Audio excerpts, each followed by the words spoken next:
Hello, my name is Dr. K, and my highest excitement is providing you with the tools, the strategies, and the technologies to help you evolve rapidly as conscious leaders in body, mind, and spirit so we can be the change that we've been waiting for.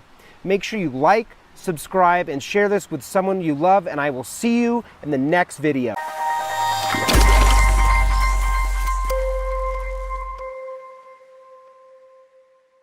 Hello, this is Dr. Kirkendall, and today I want to talk about going on a heart-led path. You know, when I take people out backpacking, one of the very first things is we look at your backpack. We spill it all out on the floor. We take a look at each one of the individual objects and items in there, and we determine, is this something you need to carry on this journey, or is it something that you need to let go of? And like literally 10 times out of 10, people always put more items in their bag than they're going to need on the journey. And I will do that myself. It's this feeling of having to hold on to it and needing to be prepared, and because you don't trust the path, you don't trust the journey. So what are the things in your backpack that you're carrying? Is it a relationship? Is it a health issue? Is it trying to save the world or save an individual person? Is it where you're not really trusting yourself, so you're carrying so much doubt? Well, let me tell you, there is a way to take those rocks out of your backpack, put the pack back on, and be able to travel in the direction of your next part of your journey.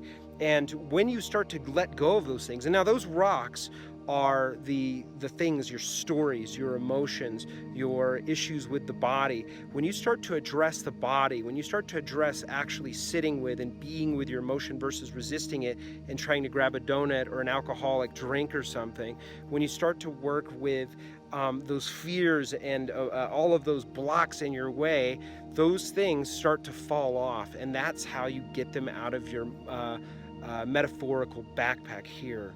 And so after you get the backpack ready, you want to grab your compass.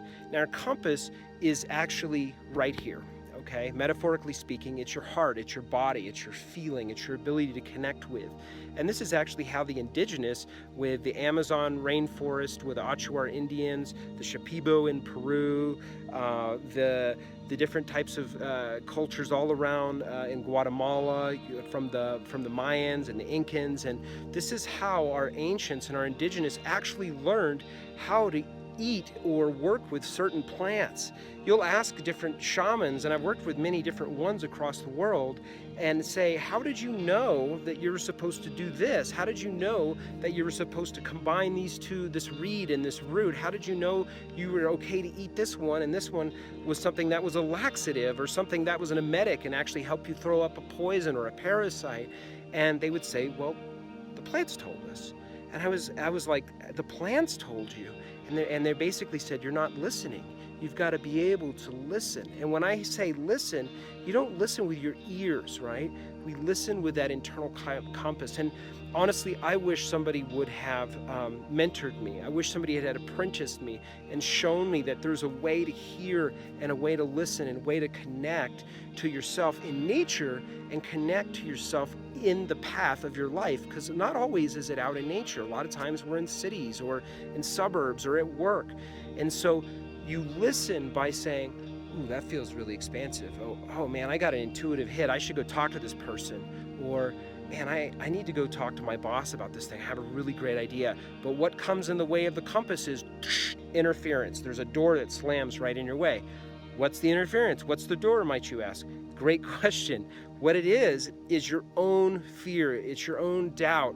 It's your own disbelief in yourself. It's your lack of trust. It's your fear of letting go and saying, oh gosh, if I stand up at this meeting and say this, they're going to laugh at me. But the reality is that door is actually slammed in your face. That's a door in your consciousness. And the key you pull out to access that compass, to get that thing back open and to get that compass where it can actually receive information, where magnetic north is being able to recognize, whoa, I have a lot of fear coming up. Well, what's the thought around this fear? The thought is like, I'm going to be judged. So what you want to do is you want to sit with the fear. You want to sit with the judgment, meaning you sit on the couch or you sit out under a tree, which is even better because you're in nature, which is your natural place that we all come from. This is where your car comes. This is where the cosmetics come from. This is where everything comes from. It comes from Mother Earth.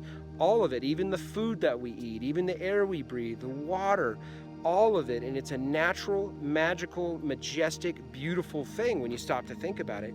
But you come and you sit somewhere in nature or somewhere on the couch, and you just allow yourself to feel what's there. And when you can feel it and you get aware of it, and then you ask, is this true, this fear? Will I be laughed at? Okay, if I'm laughed at, I'm going to be shunned and nobody will love me and I'll be all alone in the world. Is that a true statement? Ask yourself these things. Like literally coaching yourself is one of the most powerful things you can do that I think we really forget about. Ask yourself these things, and you say, oh, I'm going to be all alone. Well, sit with all alone and ask yourself, when did I last feel all alone? How old was I? What was the youngest time that I felt all alone? Who was I with? And go back in that space, time, and place and really, really allow yourself to sit with that feeling of aloneness. Now, this is just an example, right, of the many, many infinite Neapolitan ice cream flavors that are available in your consciousness. But if you learn to sit with these different emotions, they'll fall off. That interference will get cleared out.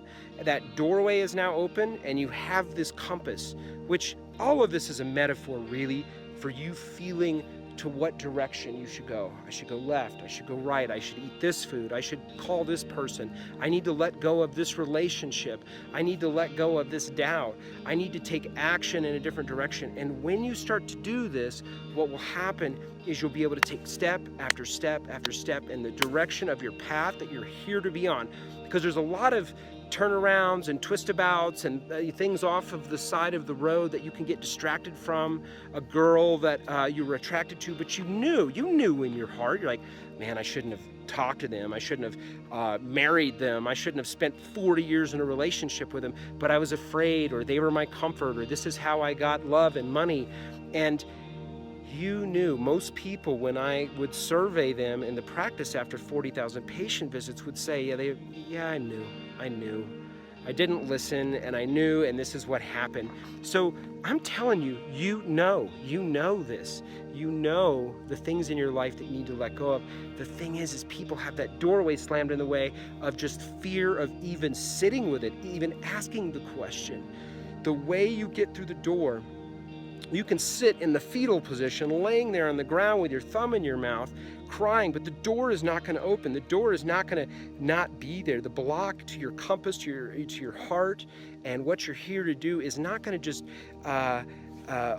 start functioning properly if you don't get the interference out of the way. So sit with it, ask it questions, get aware of it. Choose to let it go and come off of your system, off of your body, out of your energy field, and choose to now take action in the direction that you want to take. And you don't have to take a major jump. You don't have to take a major leap. But I'm telling you, just the baby steps, all of the deciding moments when a football player is playing with the ball, the coach is sitting on the side of the side of the field and saying, oh my gosh, I'm really worried, and they're biting their lip and they're watching the whole thing. But the football player is just in the moment, in the flow, just like the surfer. And the game is played in motion. So you have to get in motion. You have to get back in the game of, like, I'm actually in the game. I'm carrying the ball. I'm on the offensive, and I'm going to create what I want, which is the goal.